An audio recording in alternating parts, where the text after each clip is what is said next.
இயேசு கிறிஸ்துவின் நாமத்தில் உங்கள் அனைவரையும் அன்போடு கூட வாழ்த்துகிறேன். இன்றைக்கு நாம் தியானிக்க போகிற தலைப்பு, உங்கள் வாழ்க்கையில் தெய்வீக வழிகாட்டுதலை தேடுங்கள். Seek divine guidance in your life. வசனம் சங்கீதம் 32:8. நான் உனக்கு போதித்து நீ நடக்க வேண்டிய வழியை உனக்கு காட்டுவேன்.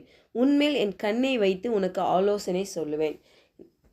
இந்த இடத்துல நம்ம போதித்து அப்படின்னு நம்ம பார்க்குறோம். இந்த போதித்து அப்படின்றது கற்பித்தல் அப்படின்னு பார்க்குறோம். இது நம்ம அந்த சங்கீதம் படிக்கும் பொழுது பைபிளில் அடிக்கடி இந்த ப்ராக்கெட்டில் டோரான்னு போட்டிருப்பாங்க பாருங்கள். இது எபிரேயர் வார்த்தையில் பார்த்திங்கன்னா டோரா அப்படின்னா கற்பித்தல், போதித்து அப்படின்னு அர்த்தம். அந்த டோரா என்பது பார்த்திங்கன்னா அம்பை எய்வது அப்படின்னா 1 சாமுவேல் 20:20 பாருங்களேன். அப்பொழுது நான் குறிப்பு வைத்து எய்கிறது போல அதற்கு பக்கமாக 3 அம்புகளை எய்து. ஸோ ஒரு குறிப்பாத்து எய்கிற, அப்போது கரெக்டான டைமில் கரெக்டான வார்த்தையை கொடுத்து வழியை கொடுத்து அறிவுறுத்துகிற தேவன், போதிக்கிற தேவன், நம்மை வழிநடத்தும் தேவன் என்று பார்க்கிறோம். இந்த வசனத்தில் ஒரு 3 காரியம் நமக்கு தேவன் உணர்த்துகிறார். ஒன்று தேவன் நம்மளுக்கு கற்றுக் கொடுக்கிற தேவன், போதிக்கிற தேவனாக இருக்கிறார். நம்ம வாழ்க்கையில் முடிவு எடுக்க முடியாத நேரங்களில் தேவன் பாருங்கள் அற்புதமாக முடிவு எடுக்க முடியாத காரியங்கள் நம்மளுக்கு வெளிப்படுத்துவார். நம்ம குழப்பங்கள் இருக்கும் பொழுது, சந்தேகங்கள் இருக்கும் பொழுது, என்ன செய்யணும்னு தெரியாத ஒரு நிலையில் நம்ம குழப்பமாக இருக்கிற நிலையில் பாருங்கள் தேவன் நமக்கு கரெக்டான எப்படி ஒரு குறிப்பாத்த அம்பு எய்கிறது போல் தேவன் அற்புதமாக நம்மளை வழி நடத்துவார். பாருங்கள், பழைய ஏற்பாட்டில் மோசேக்கு பாருங்களேன், அவருக்கு நீ எகிப்து தேசத்துலேருந்து ஜனங்களை விடுதலையாக்கி நீ கொண்டு வரணும்னு ஒரு பொறுப்பை கொடுக்குறாரு. அவர் சொல்கிறாரு, எனக்கு இந்த திறமை இல்லையே, நான் திக்குவாயனே அப்படின்னு சொல்கிறப்போ யாத்திராகமம் 4:12 பாருங்கள், நீ நான் உன் வாயோடு இருந்து நீ பேச வேண்டியதை உனக்கு போதிப்பேன் என்றார். அப்போது அவர் கற்றுக் கொடுக்குற தேவன்.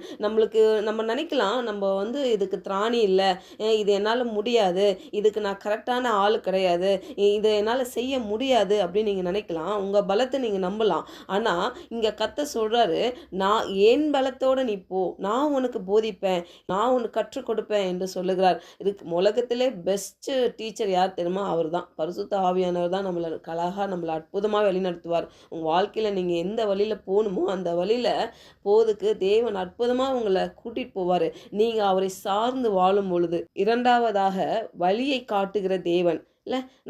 ஒருவேளை நம்ம திசை மாறி போயிருக்கலாம் நம்ம வாழ்க்கையில்.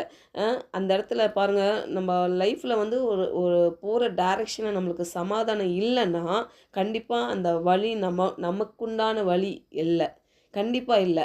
அப்போது நம்ம டைரெக்ஷன், நம்ம போகிற வழியில் கண்டிப்பாக ஒரு சமாதானம் இருக்கும் பாருங்கள். அப்போது நம்ம படிக்கிற பசங்களுக்கு, நான் எந்த காலேஜில் படிக்கிறோம், இல்லை நான் யாரோட பழகணும், எந்த ஃப்ரெண்ட்ஸோடு நான் பேசி பழகணும், எந்த இடத்துல நான் வேலை செய்யணும், எந்த திருமண காரியங்களை நான் எந்த நபரை நான் திருமணம் பண்ணணும், எப்படியான காரியங்கள் நான் பார்க்கணும், அந்த மாதிரி எல்லா காரியங்களோட தேவைகள் யார்கிட்ட ஃபஸ்ட்டு போகணுன்னா கடவுள்கிட்ட தான் போகணும், தேவன்கிட்ட தான் போகணும். ஏன்னா அவர் சொல்கிறாரு, நான் உனக்கு வழியை காட்டுகிற தேவன். இன்றைக்கி நம்மளுக்கு நிறைய கைடன்ஸ், கரியர் கைடன்ஸ் இருக்கலாம், மேரேஜில் மேட்ரிமோனியில் எல்லாம் இருக்கலாம். ஆனால் எல்லாத்துக்கும் சிறந்த ஒரு கைடன்ஸ் யாருன்னா நம்ம தேவன் தான்.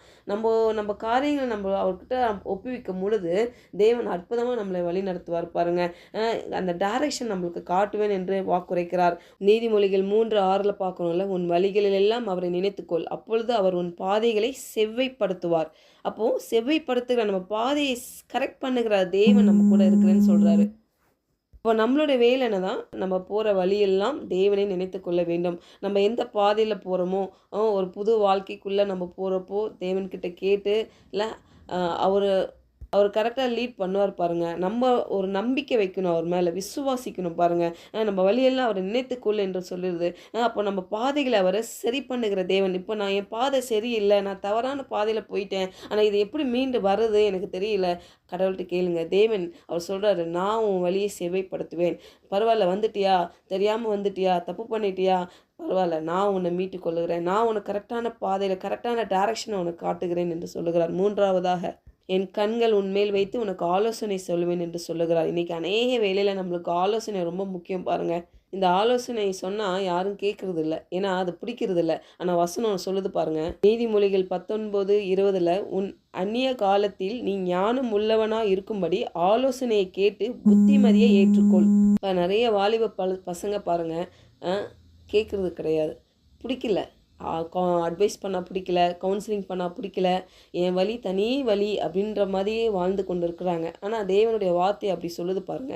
ஆலோசனை கேட்டு நீ புத்திமதியை ஏற்றுக்கொள். அப்போது நம்ம அந்த அந்த காரியங்களை நம்ம கடைப்பிடிக்கும் பொழுது சம்டைம்ஸ் தேவன் பாருங்க யார் மூலியமா நம்மளை கைட் பண்ணுவார். பாருங்க அநேக வேளையில் நமக்கே எல்லாமே தெரியும்னு நம்ம நினைக்கக்கூடாது பாருங்க. அந்த மாதிரி இருக்கனால தான் நிறைய காரியங்களை நம்ம தவறான காரியங்கள் முடிவெடுத்துறோம். அப்போது நம்ம இருதயத்தை நம்ம எப்படி வச்சுக்கணும்னா ஒரு குழந்தை போல் வச்சுக்கணும் பாருங்க. பாருங்க அதுக்குன்ட்டு ரொம்ப வெகுளியாக இருக்கிறது பற்றி சொல்லலை.